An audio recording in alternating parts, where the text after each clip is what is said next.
Hello my Wolfpack and welcome to the RBL Season 3 Week 3 match. Well, not match, the team builder. Yeah, we're not battling yet. Yeah, this is Play's team. Playmaker, Atlanta Victory Stars coach. He is phenomenal. He is a really good battler. He's new to the double scene, same as I was last season, and honestly he's taking it by storm. He's currently undefeated, as in he hasn't lost a single match. Which is actually kind of crazy, which is really cool. I have I'm also in that position, so you know, we'll see what happens. He's got a terrifying team. So G-Max Lapras, very very scary. One of the best G-Maxes in the game. Dragapult, very very scary as well. Very fast. That can cause so many problems for so many different reasons. Arcanine. Now the combination of Dragapult Arcanine makes me think Beat Up is coming with the Justified Arcanine. It could also be Justified Lucario, so I do need to obviously be very very aware of that.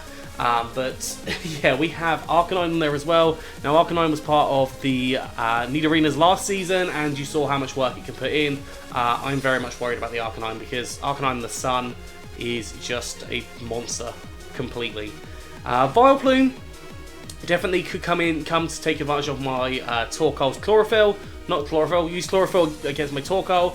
Lucario, you know, strong Mon. They could really cause a lot of problems for me, so I'm definitely expecting to see that. Morpeko is a interesting choice. Not an interesting choice, it's a good choice. But, you know, I don't see that coming against our team. Vullaby, again, I don't see it coming, but it's a very good option. Tabulele definitely comes. You know, that Psychic Terrain control is going to be absolutely huge against me. Rumrigus is also one that probably comes because it deals with my team quite nicely. Yeah, that's what I'm expecting to see. And Suicune probably comes. It's a really good support Pokemon, so I would expect to see that. My team. First of all, we've got Corviknight. Corviknight is coming this week, and hopefully I'm going to use it. I've brought it the last 2 weeks and not actually used it yet, so we'll give it a try.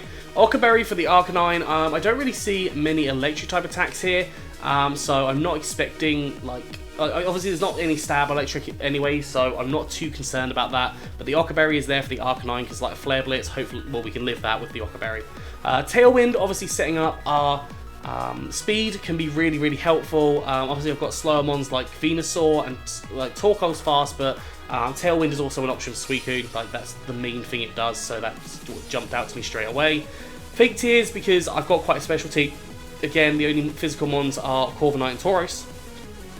Iron Head and Drill Peck are two stab moves which just get a lot of damage output off. Obviously Iron Head hits the Tabulele really really hard, so that's something that I am looking forward to beating, hopefully. EV wise, I've gone with the same as previous weeks, just max HP, max speed to just try and outspeed as many mons as possible and make sure that I am... Sorry, I'm getting really sweaty, I'm really hot. It's because I've been sat in front of this computer for like 3 hours. Yeah, the speed increase will be really nice, and if I can outspeed something to get a Tailwind off, obviously that's going to help, especially if Corviknight goes down that turn. You know, having that Tailwind is still going to be better than not having it. Moving on to my next Pokemon, we have got Morgrem. Now, I'm absolutely loving Morgrem right now. Prankster is absolutely amazing. It's one of the best abilities. I don't know why I didn't get a Prankster on last season, but Prankster honestly is amazing. I've got Fake Tears because, as I said, I've got a special team. Prankster, Fake Tears with Tapu Koko, Torkoal, or Venusaur is going to be huge, and it's just going to work really nicely. Taunt because stopping things from like trying to set up or trying to cause problems. I'm trying to think what kind of mons, like Vullaby could cause problems. Rumrigus could try and do like a Trick Room scenario. Suicune can try Tailwinding. So yeah, Taunt on there can definitely give me more control of the match. Yeah, that's kind of what I'm thinking there. We've got Reflect. I was torn between Reflect or Light Screen. I honestly am worried so much about the Arcanine and the Lucario. So I've gone for the Reflect there, just in case like they are the beat up variants, because that Dynamax is going to cause an absolutely huge problem for me, and I really don't want to have to deal with as much of that. So if I can get a Reflect up, that's going to put me in a much better position. And then Dazzling Gleam is just my attacking move because honestly it hits the majority of the team quite nicely. A couple of super effectives, but yeah, that combined with Fake Tears can work really nicely in combination. And I feel like I need a move just in case my other Mons faint, and I have the position where I can take the Mon out with like after a Fake Tears. Eviolite obviously allows me to live more hits, so that's working quite nicely here. And I've just got some defense split on my EVs. That's all I've really got to say for Morgan. Moving on to our third Pokemon, we've got Tapu Koko. Really working well in this team. We've got Thunderbolt, Dazzling Gleam, Thunderwave, and Protect here. Thunderbolt, obviously, Lapras, Suicune is going to hit them really hard. Lele is even hit by the Thunderbolt quite hard. Vullaby's hit, obviously. Morpeko, Dazzling Gleam, Thunderbolt, and a Lucario, I think, still does quite a bit of damage. Vileplume is a problem, but again, Thunderbolt is hopefully going to do some damage.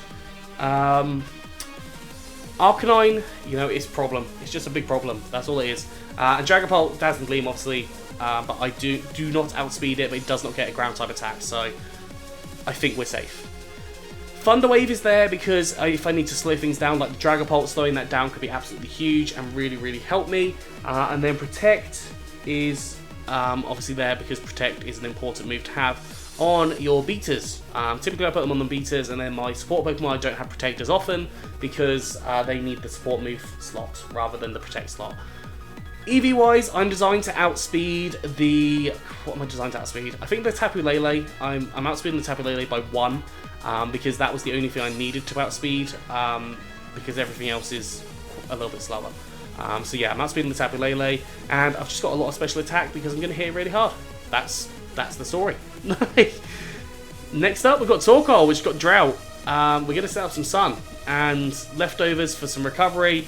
We are more defensive, but we have got some special attack output. I have got the option to Dynamax this thing, especially if there's a Trick Room scenario. I don't see a Trick Room scenario happening, but if there is a Trick Room scenario, obviously, Torkoal can come in and just be like, yeah, I'm the Trick Room King. Get out of it. Flamethrower, which is quite powerful against, obviously, Vileplume, Lucario. It hits the Tapu Lele for a fair amount of damage. Rodriguez even hits for neutral. Obviously, Lapras and Suicune are a problem when it comes to Torkoal, but I have got more Mons that deal with that. Sludge Bomb. Obviously, if I Dynamax this and get the Max Ooze off, that can be really helpful. And then Earth Power, just for a bit more coverage on a few more Mons. I just thought that the Earth Power would be beneficial there, and if Dynamaxing Max Quake is definitely a really good option. It's going to allow for us to do a lot more work. Protect, as usual, because Protect is golden in doubles. That is all for not Tapu Koko, that's all for Torkoal. That is all for Torkoal. I don't have anything else to say for it other than that it's going to work really nicely, and I hope it's going to be a good one. Suicune is a big problem, so is Lapras. Obviously, I think Rain Dance is a possibility as well to get rid of my Sun, so I do need to be aware of that, obviously.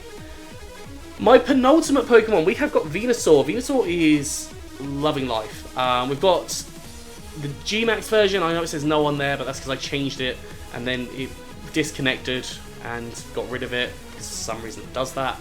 But yeah, Venusaur is going to be really good. I've got the G-Max variant for the G-Max Vine Lash, and we've got Max Ooze capabilities with Sludge Bomb as well. Max Ooze obviously hits all the Pokemon except Lucario for some kind of damage, so getting that +1 on our special attack is going to be really helpful. Max Quake as well. There is a lot of special on this team, and as I said, I've kind of gone for the Reflect side on the Morgrem, so I thought I need to have something for the special on the other side as well. So Earth Power is a really good option there, and it also hits the Arcanine for super effective damage, which is a big problem. And Giga Drain because it just hits so many of these mons for at least neutral damage and just really can tear them a new one. EV-wise, and I don't think I had a nature on Venusaur. Well, okay. Venusaur doesn't have a nature on with this battle. I've already done the battle because I'm behind. But yeah, I didn't have a nature. I meant to put a modest nature on here, but it hasn't. It's obviously not there. Speed-wise, we are designed to outspeed in Chlorophyll. We're designed to outspeed Dragapult. So +2, we're designed to outspeed the Dragapult scenario, and other than that, not really anything else. But yeah, hopefully Venusaur's going to put in the work this week. It's definitely a really good mon, and I'm really enjoying using it, so yeah, that's going to work. Moving on to our last Pokemon, I couldn't really decide what Pokemon I wanted last, but I thought, you know, I want a beta, and Tauros is one of the best beaters in the format. So we've got Intimidate on here. Intimidate works really, really nicely. It gets like the Arcanine. Dragapult, if it's physical, like, you know, -1 in the attack stat is just going to be absolutely helpful. Body Slam, because it hits everything except the Dragapult and the Runerigus, but then I've got Throat Chop to cover both of those, so I hit everything for some kind of damage, and then Earthquake for just more power-based. Obviously it hits both Mons, but also because it turns to Max Quake, and having the Max Quake option is going to be really, really helpful. Protect is an option there as well, because Beta, Protect, that's what I have to do. EV-wise, max attack, max speed, Adamant Nature, some more attack, less special attack. I went for this specifically because it outspeeds Tapu Lele by 1. So it still outspeeds the Tapu Lele, which is obviously a really good thing, really helpful. What do I expect him to bring? G-Max Lapras has to come every week. You have to bring that, 100%. Dragapult has to come, 100%. Arcanine's really good against my team, so I can't see that not coming. Vileplume, maybe, maybe not. Lucario I definitely see coming as an option. Morpeko I don't see, Vullaby I don't see, Tapu Lele I definitely see. Runerigus would be solid and Suicune would be solid, so any of the 8 that I've just named off like, that I could see coming, I could see any combination of those against me. So yeah, that's kind of my thought process. But yeah, go check out the match when it comes out tomorrow. I hope you've enjoyed this. If you have, please do like, subscribe and comment. Let me know what you think down in the comment section below. Anyways, I'm out of here, so have a good one, and I'll see you soon.